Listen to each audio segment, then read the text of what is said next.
ఒక నేను అదృష్టంగా భావిస్తున్నా ఆర్య వైశ్య సంఘము ఆత్మీయ సమ్మేళనం ఆర్య వైశ్యులతోటి జరుపుకోవటానికి నేను అదృష్టంగా భావిస్తున్నా. వీళ్ళందరూ గొప్ప రోల్ ప్లే చేస్తారు, కానీ బయటపడరు.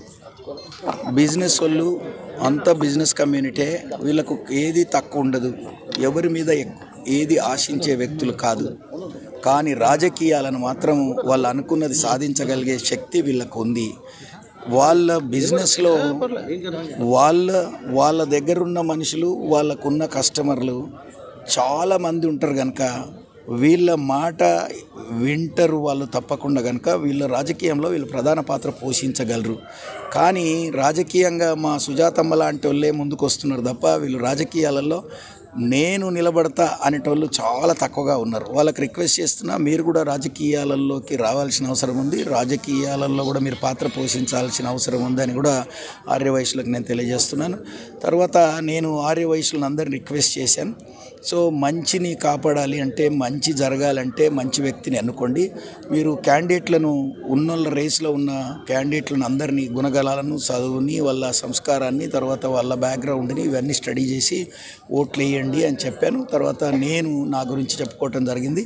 నేను ఒక పోస్ట్ గ్రాడ్యుయేట్ను, లెక్చరర్గా పనిచేశాను. తర్వాత అబ్దుల్ కలాం గారి కింద పనిచేశాను. తర్వాత ఒక అగ్రికల్చర్ ఫీల్డ్లో ఒక పెద్ద రెవల్యూషన్ తెచ్చాను. తర్వాత ఈ దేశంలో గానే కాకుండా ప్రపంచ దేశాలలో కూడా బిజినెస్లు చేసుకోవడానికి ఇక్కడ వాళ్ళని ప్రోత్సహించాను. ఎంతోమంది ఆఫ్రికాలో ఈరోజు పెద్ద పెద్ద బిజినెస్ మ్యాన్లుగా కన్వర్ట్ అయినారు నేను నా మాట వలన. సో మాటకు చాలా బలం ఉంది. ఆ మాటతోటే ఇంత పెద్ద మార్పు రాగలిగింది.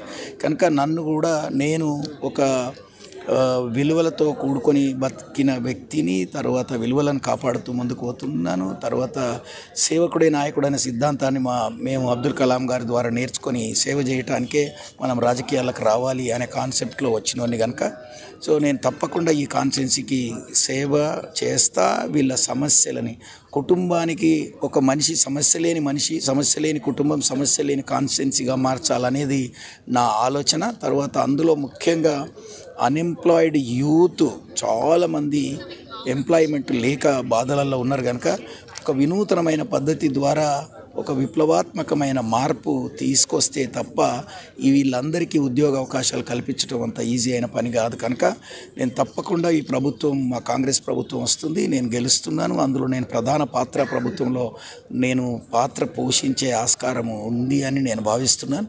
అందులో నేను ఈ వినూతనంగా తప్పకుండా ఒక గొప్ప మార్పు ఈ రాష్ట్రంలోనే తీసుకొచ్చే విధంగా నేను గవర్నమెంట్ పనిచేసేటట్టుగా కూడా అందులో పాత్ర పోషిస్తాను.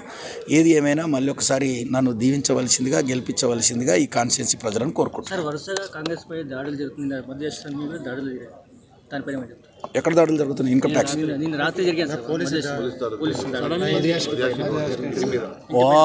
పోలీసా? అది ఏది ఏమైనా నేను 38 సంవత్సరాల నుంచి బిజినెస్ చేస్తున్నా. నా మీద ఇప్పటిదాకా ఒక్కసారి కూడా ఇన్కమ్ ట్యాక్స్ వాళ్ళు రాంది. నేను ఒకవేళ అవకతవకలు చేస్తే ఎప్పుడో ఇన్కమ్ ట్యాక్స్ వాళ్ళు వచ్చి రేడ్ చేయాలా? నాకు టికెట్ డిక్లేర్ అయిన తర్వాత నా ఇల్లు రేడ్ చేసిండ్రు అంటే ఇది రాజకీయ రేడ్ తప్ప ఇది నిజంగా ఇన్కమ్ ట్యాక్స్ రేడ్ అని నేను భావించట్లేదు. ఏదేమైనా నన్ను 48 గంటల నిర్బంధంలో ఉంచటం అనేది బాధాకరమైన విషయం ఎలక్షన్ టైంలో.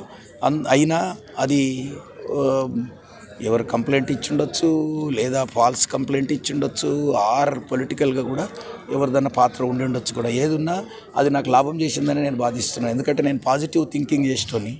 నేను దానివలన నాకు ఓటు షేర్ ఒక 3-4% పెరిగిందని నేను భావిస్తున్నా, కానీ దానివల్ల నష్టం జరిగిందని భావించట్లేదు. ఎవరి మీదన్నా ఒక దొంగను కొడితే బాగా కొట్టినరు అంటారు, ఒక మంచోని కొడితే పాపం అంటారు. సో నా దగ్గరికి వచ్చినందుకు కానీ అందరు పాపం ఆయన దగ్గరికి ఎందుకు పోయినరు అంటున్నారు కనుక నాకు తప్పకుండా అది లాభమైంది, అది నాకు నష్టమేం జరపలేదు. ఏది ఏమైనా ఇది సరి అయింది కాదని నేను సెంట్రల్ గవర్నమెంట్ చేస్తుంది. ఈడనే కాదు, ప్రతి రాష్ట్రంలో కాంగ్రెస్ నాయకులపైననే రేడ్లు ఎందుకు జరగాలి?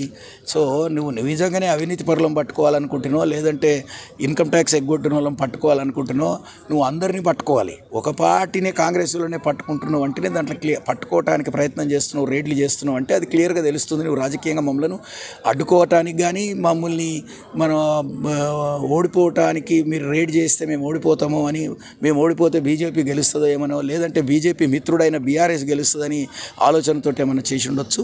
ఏది ఏమైనా అది సరైనది కాదని నేను భావిస్తున్నాను.